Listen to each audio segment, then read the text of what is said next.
అందరికీ నమస్కారం.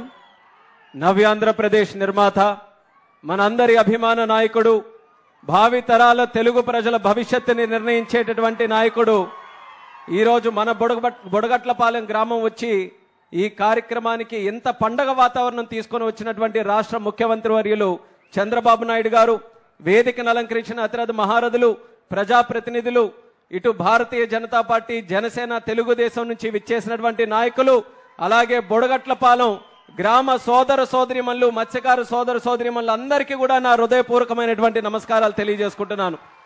ఈరోజు మీ గ్రామం రావడం ఎంతో ఆనందంగా ఉంది.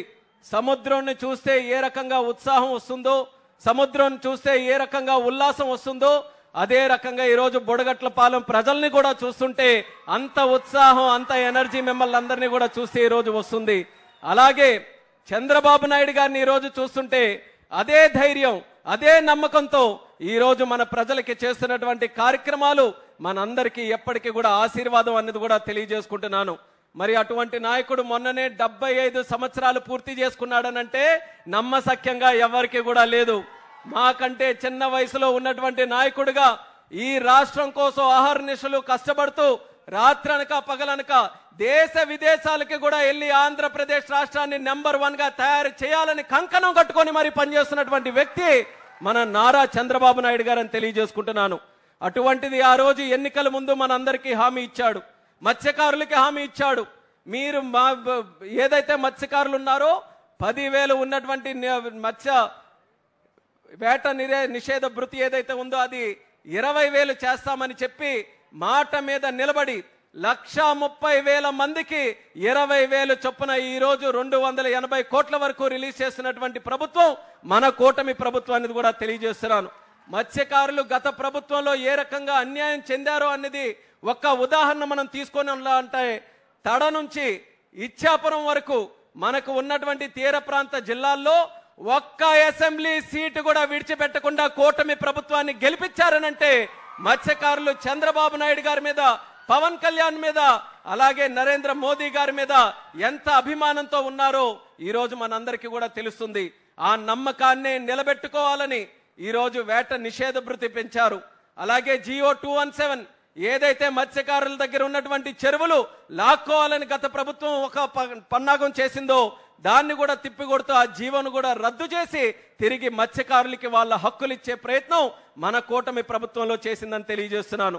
ఇలాగే భవిష్యత్తులో కూడా మీకు ఏ సమస్యలున్నా సరే రాష్ట్ర ప్రభుత్వం, కేంద్ర ప్రభుత్వం అందరి ప్రధానమంత్రి గారితో సహా సహకారం తీసుకొని మన జిల్లాలో ముఖ్యంగా ఉన్నటువంటి మత్స్యకారుల తాలూకా భవిష్యత్తుని ఇంకా సుందరంగా తయారు చేయడానికి మా వంతుగా కృషి చేస్తామని బొడగట్లపాలెం ద్వారా మత్స్యకారులందరికీ కూడా ఈ సభాముఖంగా తెలియజేసుకుంటున్నాము. ఈరోజు మత్స్యకారుల గురించి మాట్లాడాలనంటే ముందుగా మన జిల్లాలో గుర్తొచ్చే నాయకుడు స్వర్గీయ కింజరాపు ఎర్రన్నాయుడు గారని తెలియజేస్తున్నాను. అక్కడ ఇచ్చాపురం నుంచి ఇక్కడ ఎచ్చర్ల వరకు ఎవరికి ఎప్పుడు ఏ ఆపద ఉన్నా, ఏ సమస్య ఉన్నా, ఏ బాధ ఉన్నా సరే వాళ్ళ భుజాల మీద చేయేసి నేనున్నాను సోదరా అని ధైర్యం చెప్పినటువంటి నాయకుడు కింజరాపు ఎర్రన్నాయుడు గారు. ఆయన వారసులుగా ఈరోజు రాజకీయాల్లోకి వచ్చి మా మీద కూడా అదే ప్రేమ అభిమానం చూపిస్తున్నారు. ఎలా అంటే ఈరోజు చిన్న వయసులో, అతి చిన్న వయసులో కేంద్ర మంత్రిగా అవకాశం వచ్చిందనంటే అది ప్రజలు మీరు చూపిస్తున్నటువంటి ఆశీర్వాదం, అలాగే దేవుడిలాగా చంద్రబాబు నాయుడు గారు ఇచ్చినటువంటి ఆశీర్వాదం వల్ల ఈరోజు ఉత్తరాంధ్ర శ్రీకాకుళం జిల్లా నుంచి ఒక కేబినెట్ మినిస్టర్గా ఈరోజు కేంద్రంలో నాకు కూర్చోబెట్టారు. మత్స్యకార మినిస్టర్ మన శ్రీకాకుళం జిల్లాకి ఇచ్చారు. అలాగే పరిశ్రమలు తీసుకొని వచ్చే ఎంఎస్ఎంఈ మినిస్టర్ మనకి ఇన్ఛార్జిగా పెట్టారు. మంచి ప్రజాప్రతినిధులు ఎన్నుకునే అవకాశం ఈరోజు చంద్రబాబు నాయుడు గారు మన అందరికీ కూడా అవకాశం ఇచ్చారు. మా వంతుగా కష్టపడతాం. ఎందుకనంటే విని విని విని విని కూడా చెవుళ్ళు ఈరోజు నొప్పెడుతున్నాయి. శ్రీకాకుళం జిల్లా అంటే వెనకబడిందని మార్చాలి, తలరాతలు మారాలి. శ్రీకాకుళం సెట్ అవ్వాలంటే మన మైండ్ సెట్ మార్చాలన్నది ఇక్కడ ఉన్నటువంటి ప్రజలందరికీ కూడా నేను కోరుకుంటున్నాను. సముద్రం ఎంత సంపద, గంగమ్మ తల్లి తెలిసి ఎవ్వరికి కూడా మోసం చెయ్యదు. గంగమ్మ తల్లికి పెట్టడమే తెలుసు తప్ప ఏ ఒక్కరిని కూడా ఇబ్బంది పెట్టడం, చెడగొట్టడం, మోసం చేయడం తెలియదు. అటువంటి సంపద మన గంగమ్మ తల్లి, మన సముద్రం మన చుట్టూ ఉంది. చిన్న చిన్న దీవులున్నాయి ప్రపంచంలో, 4 అడుగులు ఉన్నటువంటి దీవులున్నాయి. సముద్రాన్ని చూసి అవన్నీ కూడా బ్రహ్మాండంగా డెవలప్ అయ్యాయి. మనం ఎందుకు డెవలప్ కాకూడదు అనేది ఇక్కడ ఉన్నటువంటి ప్రజలందరూ కూడా ఆలోచించాలి.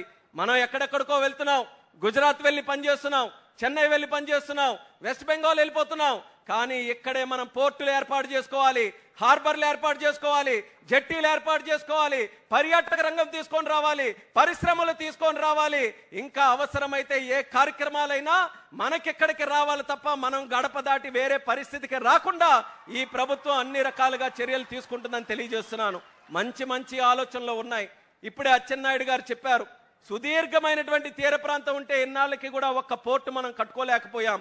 కానీ ఈరోజు చంద్రబాబు నాయుడు గారి ఆశీస్సులతో మూలపేటలో అద్భుతమైనటువంటి పోర్టు ఒకటి పూర్తి చేయబోతున్నాం. పోర్టే కాదు, ఎయిర్పోర్ట్ కూడా మన శ్రీకాకుళం జిల్లాలో ఏర్పాటు చేయాలని ఆయన ఒక ఆలోచనతో మాకు దిశ నిర్దేశం చేశారు. భవిష్యత్తులో జిల్లాలో ఒక ఎయిర్పోర్ట్ కూడా నిర్మిస్తామని ఈ సభాముఖంగా మీ అందరికీ తెలియజేస్తున్నాం.